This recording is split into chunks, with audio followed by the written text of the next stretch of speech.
Alright, guys. So, the Lemkin Institute statement on the uh, genocidal nature of the gender critical movement's ideology and practice. So, obviously, this article is pretty old. Um, just, summary, this is more lore of turfism that's been happening.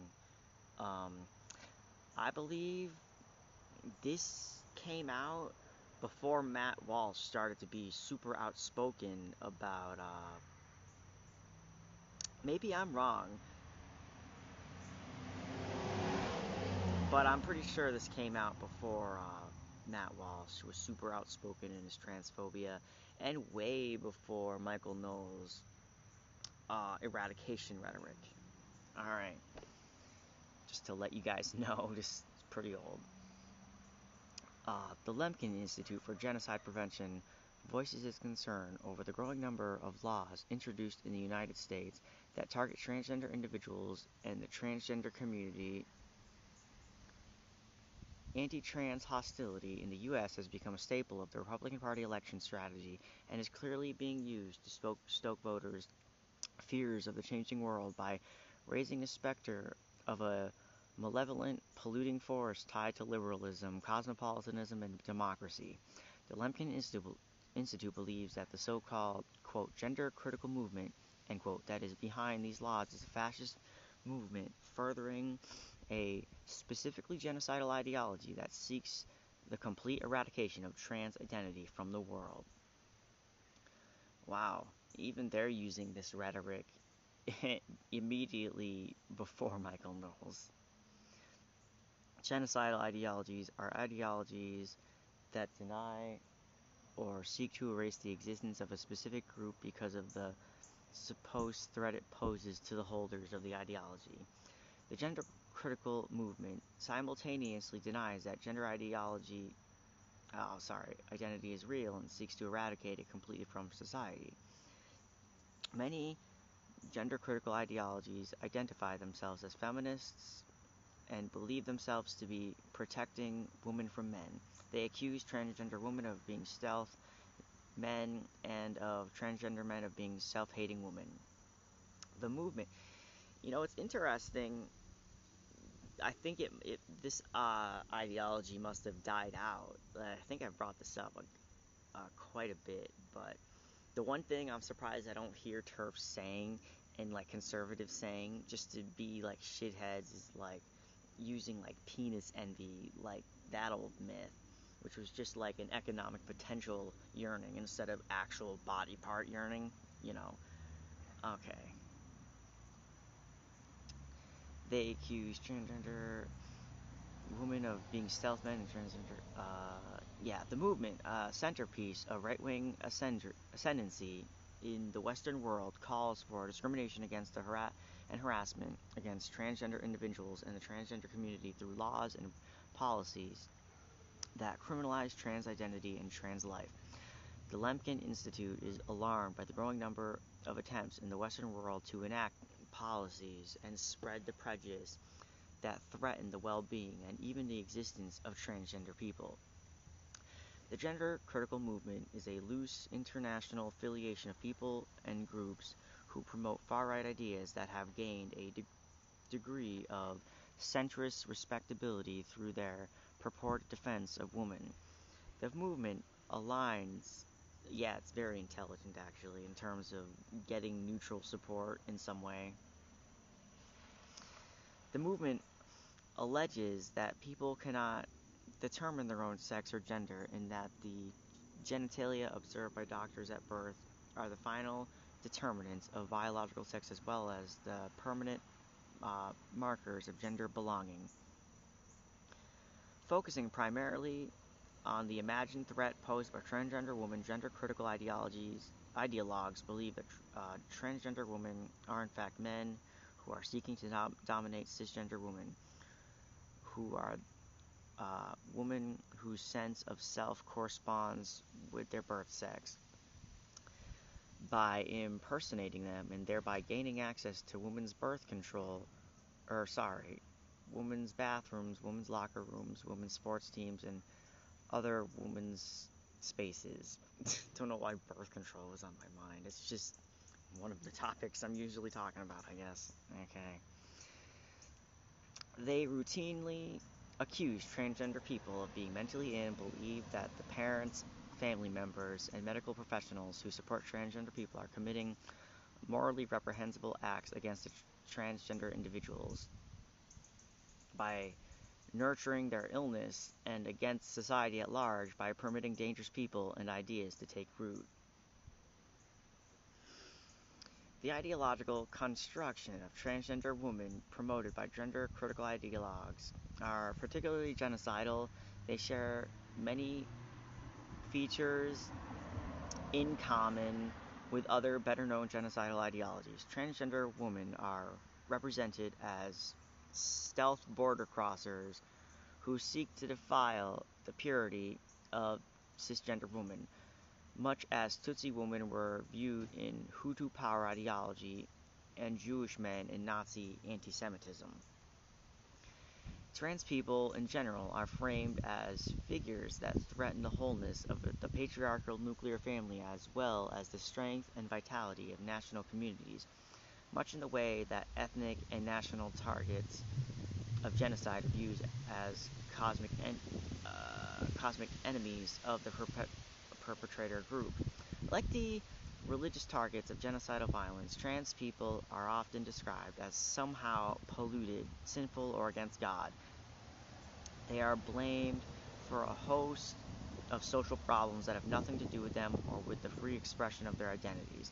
The Lemkin Institute reminds readers that one of the first libraries to be burned under the National Socialists in Germany was the library and archive of Magnus Hirschfeld's Institute for Sexual Science in Berlin, a groundbreaking research organization studying human sexuality and gender. The Nazis, like other genocidal groups, believed that national strength and existential power could only be achieved through an imposition of a strict gender binary within the racially pure national community. A fundamentalist gender binary was a key feature of Nazi racial politics and genocide.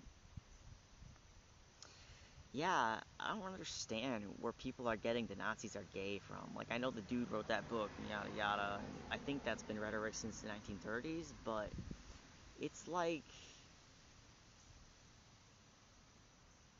it's just so ridiculous. Like, I don't know how to explain, anyways. In the United States, the Republican Party has introduced a barrage of anti-transgender laws and policies in multiple states since 2016. According to the American Civil Liberties Union, there have been 206 anti-trans bills introduced between January 1st, 2021 and October 13th, 2022. Most of the anti-trans bills that have been signed and passed into law across the country have to do with the eligibility of trans athletes to participate in school sports. Oh, that's right. It all started with this excuse. Damn. I mean, normies had a potential reason to be a little concerned, but they were just used to, spread this anti-trans narrative like elsewhere into other things. So this literally had nothing to do with sports, as we can currently see. Alright. And there's way more than 286. I think there's like 600 or 700 by now. So, alright. Thankfully, many of the most dangerous bills have not been enacted into law yet, including Bill KS-SB 214, Kansas Senate Bill 214, which criminalized gender assignment surgery and hormone replacement therapy for minors. I mean, since no one's really getting surgery, honestly, at a really young age, I feel like having to point that out is almost making this article seem unsure of itself, but whatever. Let's see.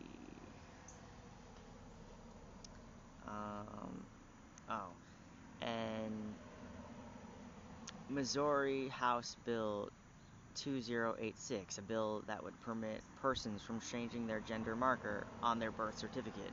All these laws seek to create a society that is hostile to the very idea of trans identity and in which it is impossible to live openly and largely as a trans person. It must be said that the reality of transgender identity cannot be challenged. Transgender people have existed throughout society.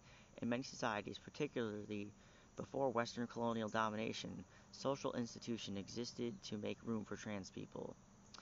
You know, they weren't like genocidal, but with the Joyas, it seems like there were some people in the area who still weren't like completely on board, but they were still like useful for society. So it's very sad that with the way society functions now in the binary, have kids, go to work, take care of the elderly, make more kids for the elderly system that we have, makes no room for transgender people, because that role that they filled, like, you could say it's anachronistic, but you know, I'm sure we could bring them into the capitalist framework without it being like, you know,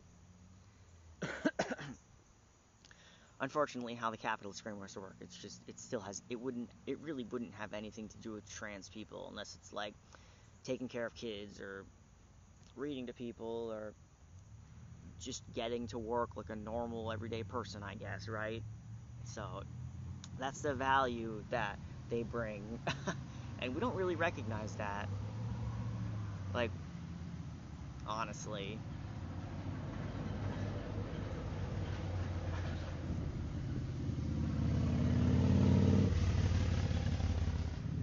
Like, you know, essential workers, for instance, if all you had was like 1,000 workers and they were all trans, I feel like that would be such a debacle for our society, even though it's work culture. Just do it, go to work. We don't care what you are, doesn't matter, go to work, you know? But we would make it fucking an issue about it way more. Alright, I'm ranting here. I don't know where the fuck I'm at. Alright. It must be said that the reality of transgender identity cannot be challenged. Transgender people have existed. Scientific research on sexual development has demonstrated the complexity of biological sex and biological basis for gender diversity. Furthermore, gender identity is the very private and subjective matter that engages with deeply felt realities and the social constructions that exist in society. It is a part of the process of human expression that is protected by universal human rights and the U.S. Constitution, such as the right to life, liberty, and security of person, equal protection of the law, the right to privacy, and the freedom of expression. Like other identities, gender identity outside of narrow binary are legitimate and protected. The gender critical movement, though it often claims scientific accuracy, is in fact ignoring the most rigorous and up-to-date science of sex and gender. Scientific research on gender diversity aligns with what we know about biological diversity more generally and challenges the fundamentalist binary concept of sex and gender differentiation. The fundamentalist interpretation of gender and obsession with gender binary hurts all people who do not conform to traditional gender stereotypes, not just transgender people, by imposing strict norms on human expression and experience through the use of shame and stigma. Scientific research has shown, in contrast, with the support of parents, schools, and communities, as well as gender-affirming healthcare, led to improved mental health and life outcomes for trans people, and therefore also for all the people who love and cherish them. All attempts to further marginalize and indeed to criminalize transgender identities contributes directly to the high level of societal violence that already exists against transgender people, as well as to high levels of mental and physical health challenges that exist within the transgender community, including suicide. The Lemkin Institute for Gender Prevention points out that the gender critical movement is not about protecting women. It is about exacting control over the bodies of marginalized people and thrusting them outside of the community of moral obligation if they fail to conform to the norms of the gender that has been assigned by others to them by others. In other words, the gender critical movement seeks to control the deepest aspects of human experience and self-knowledge through gender expression against historical marginalization and silenced community that has just begun to flourish and gain acceptance. The gender critical movement is a totalitarian and genocidal social force that targets not just transgender people, but also the institutions of democracy that protect individuals and collective human rights. While members of the gender critical movement may argue that they do not seek to kill the physical bodies of transgender people, they do openly seek to eradicate. Oh, is this Michael Knowles? After Michael Knowles? I could have sworn this was before. Okay. Following the genocidal logic similar to the US, Canadian, Australian boarding schools that sought to kill the Indian and save the man, once it becomes acceptable for one group of people to be criminalized for expressing their identity, then society becomes vulnerable to the genocidal targeting of other groups as well. In fact, anti-trans initiatives are closely tied to assaults on the rights of women, people of color, minority, religious communities, and immigrants in the U.S. elsewhere. Okay. The criminalization and harassment of trans community can serve as a rehearsal for more generalized targeting of unwanted groups within a genocidal ideological structure. There is no shutting the floodgates once states and societies acquiesce to the eradication of specific people from the earth.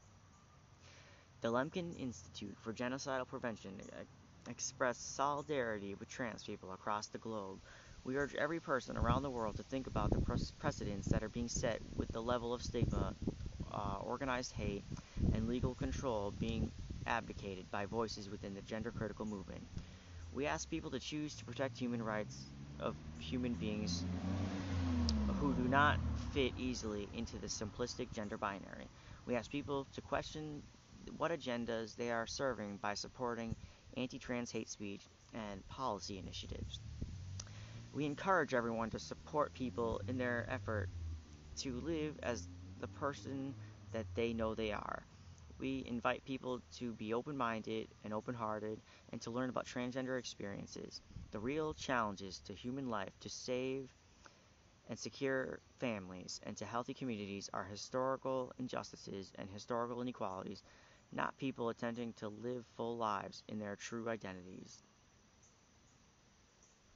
Alright, that's pretty sad. On to the next one. That wasn't really explaining much, though. Honestly, I feel like that article was a little weak, though it came from a reliable source. Obviously, it's just wasn't much to go off of there, aside from the past, what we've seen from TERFs and such. Alright. So, warning. This is gonna be a very disturbing situation right here. Very sad. So, if you're still watching, that's cool. Anyways, so this is gonna be a suicide note from a woman named Eden Knight, who was taken away by... anyways, I'll get to that. So, she was stolen... Well, I don't know if I should explain it now, but she was stolen by American investigators, basically. So this lady might seem a little naive, but it's no justification for what happened to her at all.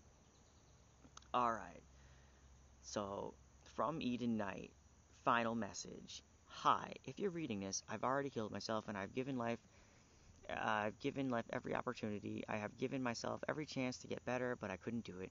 I wasn't strong enough, but I don't think there was a universe where I was ever strong enough to survive this. Why?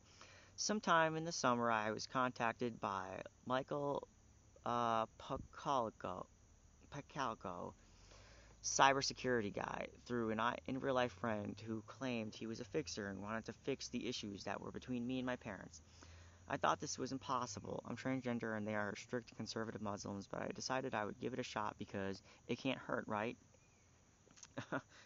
um, I've never really seen a question mark at the end of an LMAO.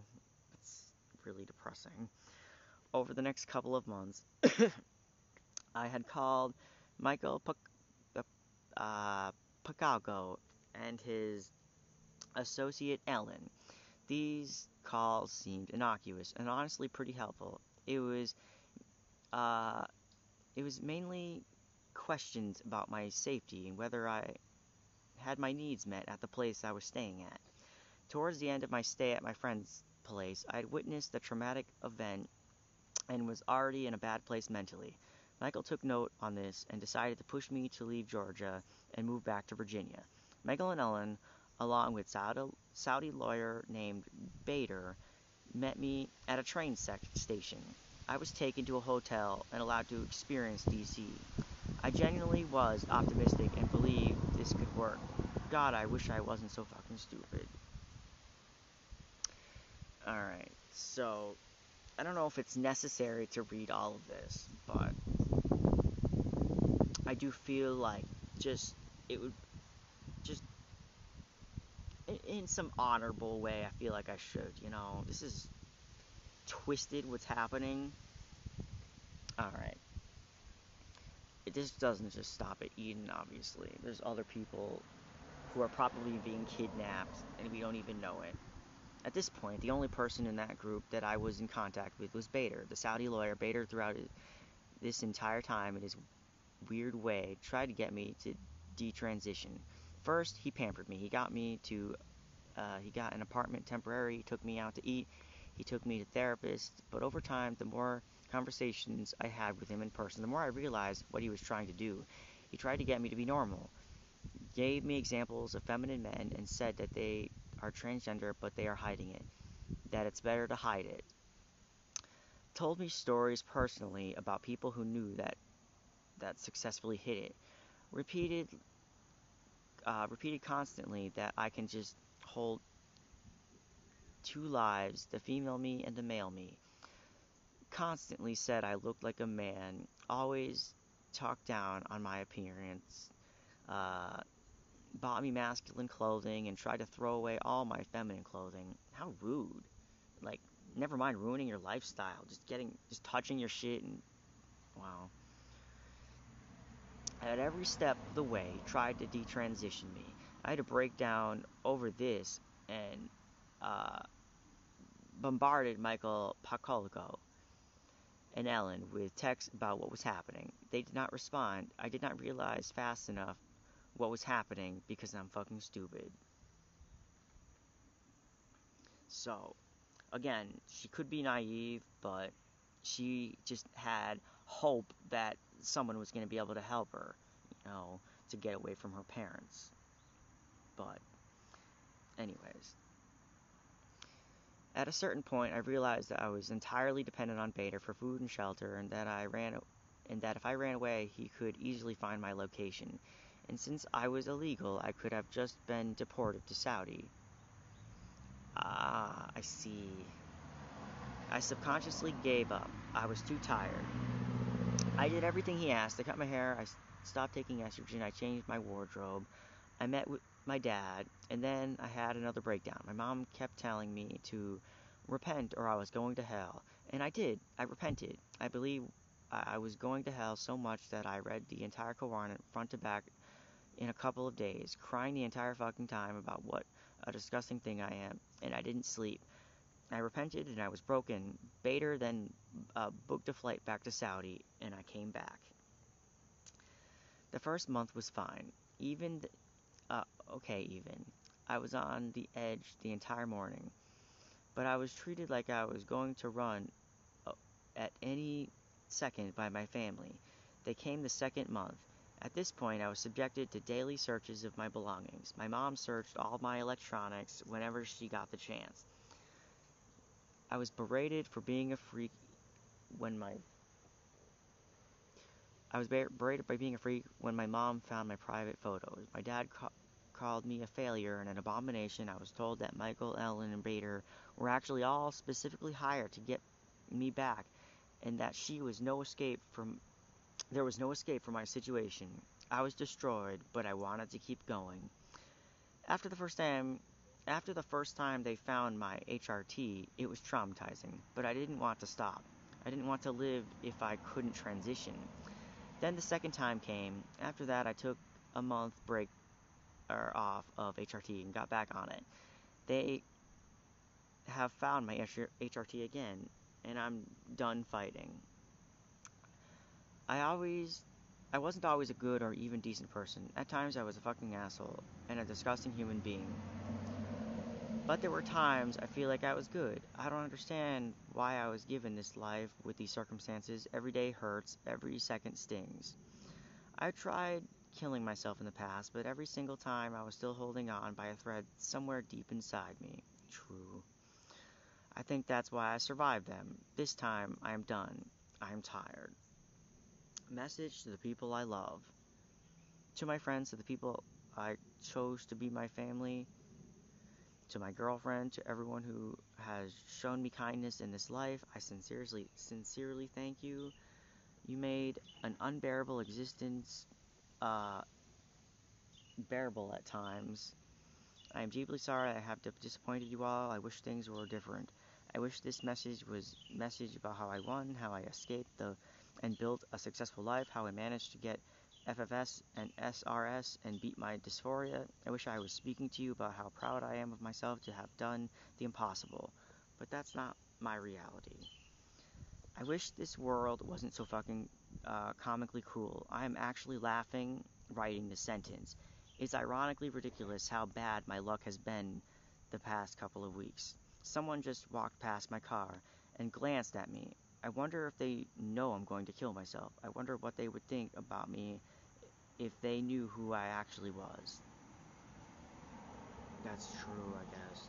You just think she's a normal cis woman and you feel bad, but then you happen to be a transphobe and it's like, never mind. That's so true. My guess is Eden Knight was kind of saying that, potentially. Alright. I wanted to be a leader for people like me, but this wasn't written to happen. I hope that the world gets better for us. I hope our people get old. I hope we get to see our kids grow up to fight for us. I hope for trans rights worldwide. Goodbye. Oof.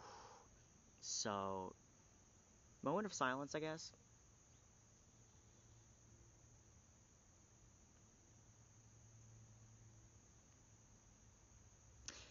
Yeah, so that wasn't for any, like, religious reasoning, but just respect. Again, just reiterating.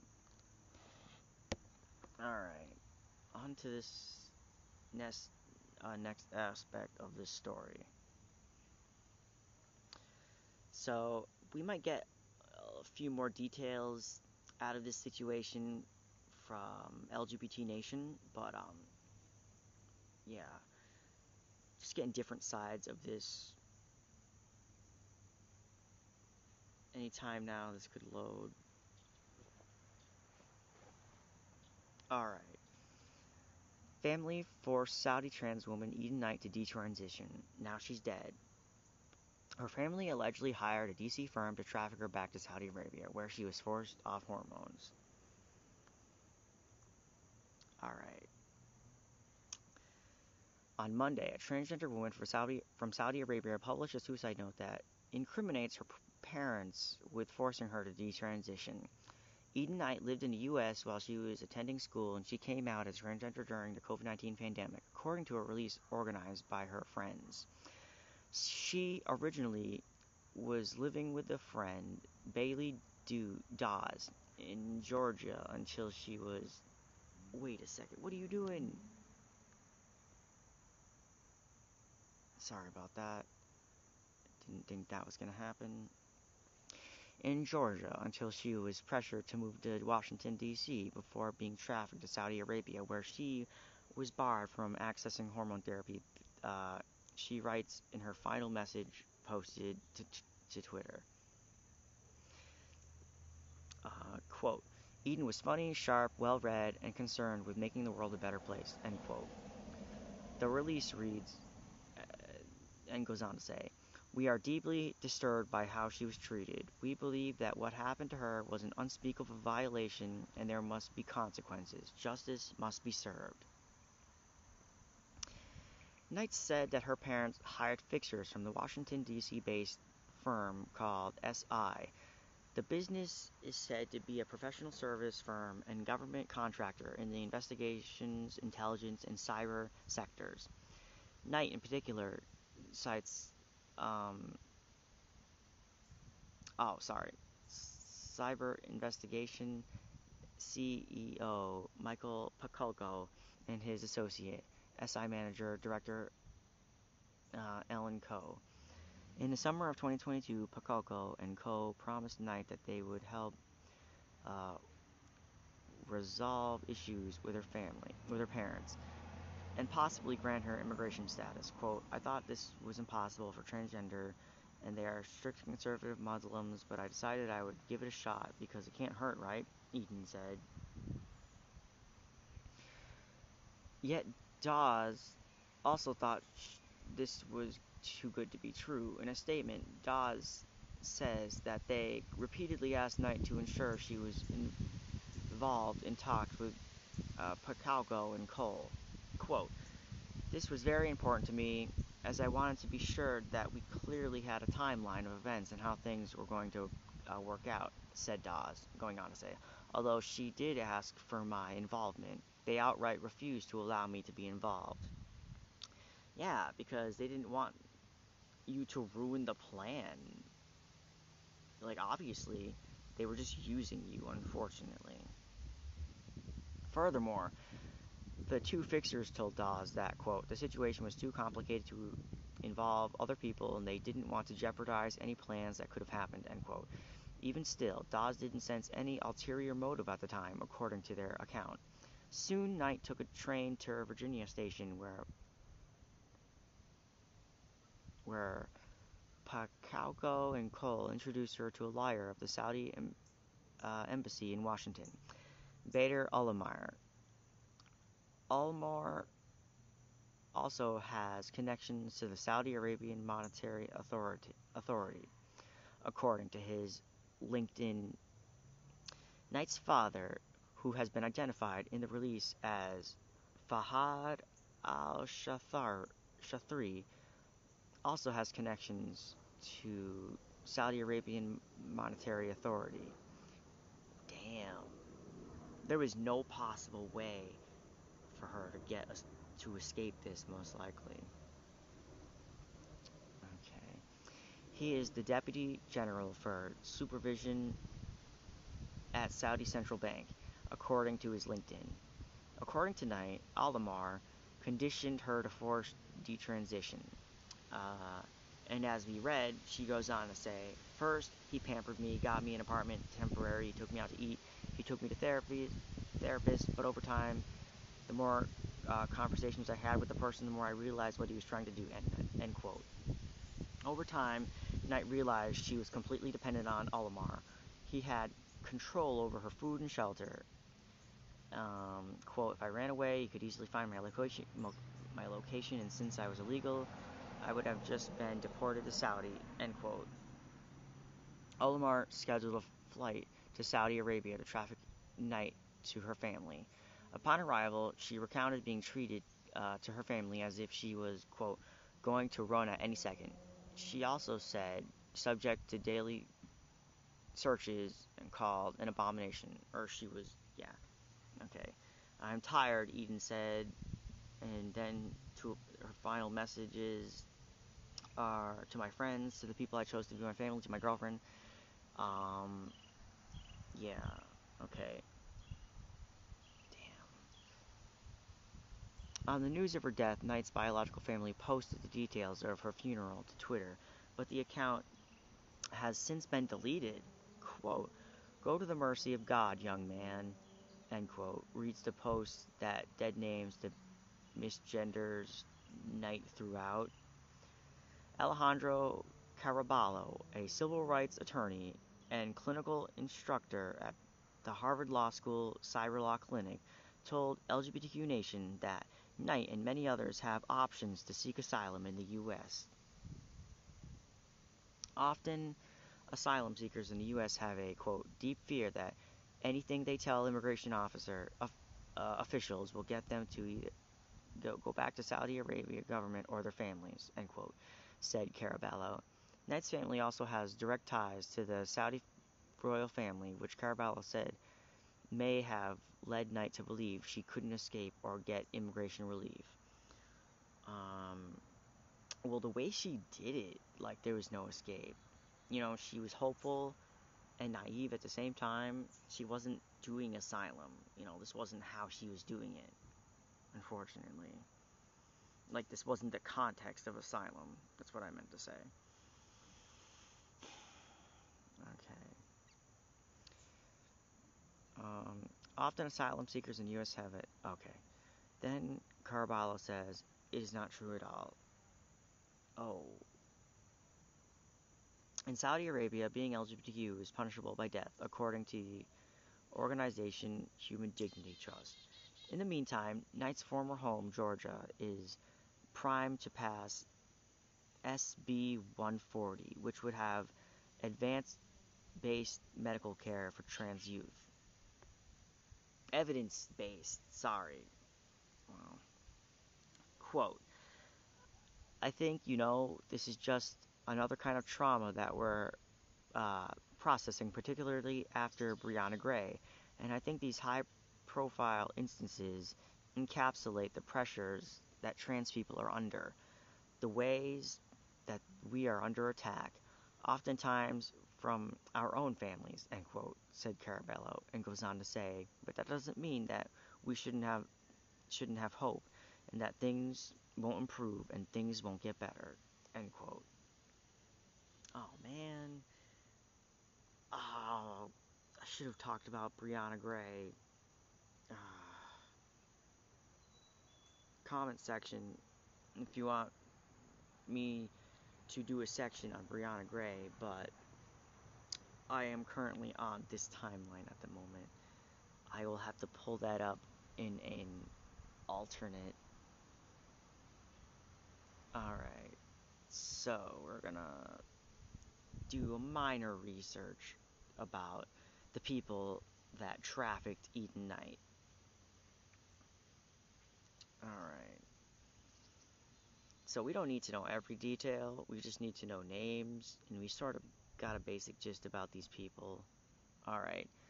SI is a professional service, film, and firm and government contractor in the intelligence, investigation, and cyber sectors based on the Washington, D.C. Metropolitan area, operating business units, special investigator, and cyber worldwide. Alright. The corporation has officers in Herndon and Roston, Virginia, and Chevy Chase, Maryland, and in District of Columbia.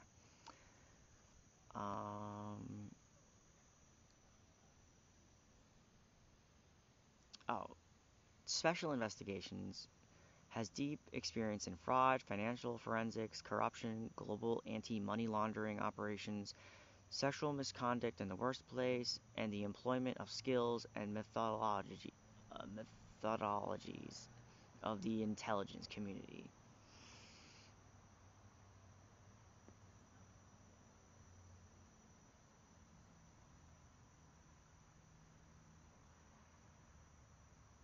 Alright.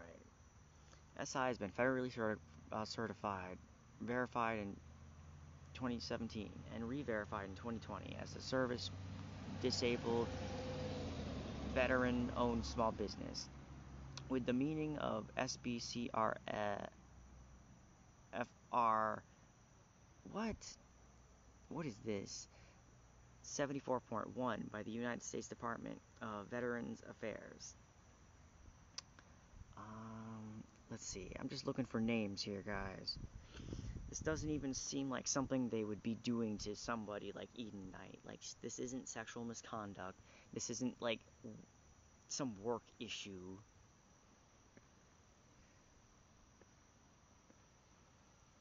Alright. The man. Alright. Michael Pacoco is a CEO of SI. He has been chairman and CEO of Monticello Capital, Advanced Environmental Resources Incorporated, Ardevel Europa Sal International Systems SRL, and Special Investigations Limited Company, and non-exclusive chairman of the board of Ardevel Europa in the Kingdom of Saudi Arabia. Vambian S.A. Thuramune X Pharmaceuticals Incorporated and Enterprise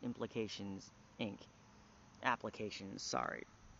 Before its acquisition by SI, an experienced corporate director, he was audit committee chairman at Hurley Industries and at Challenger Corporation, and he is a Sarbanes-Oxley audit committee financial expert. Okay. He's a retired commander, Navy pilot. Okay.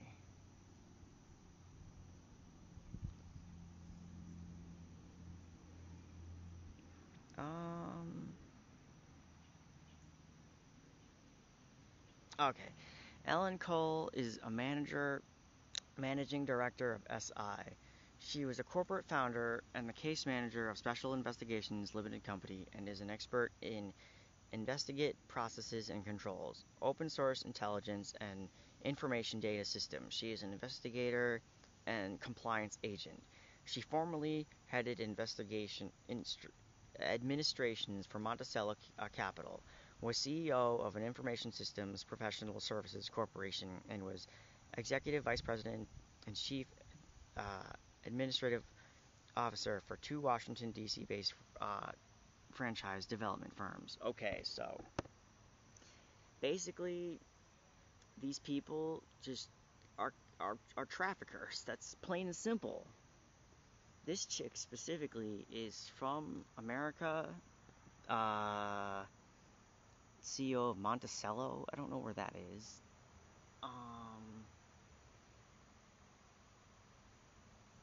Oh, he might be from the United Kingdom, I guess.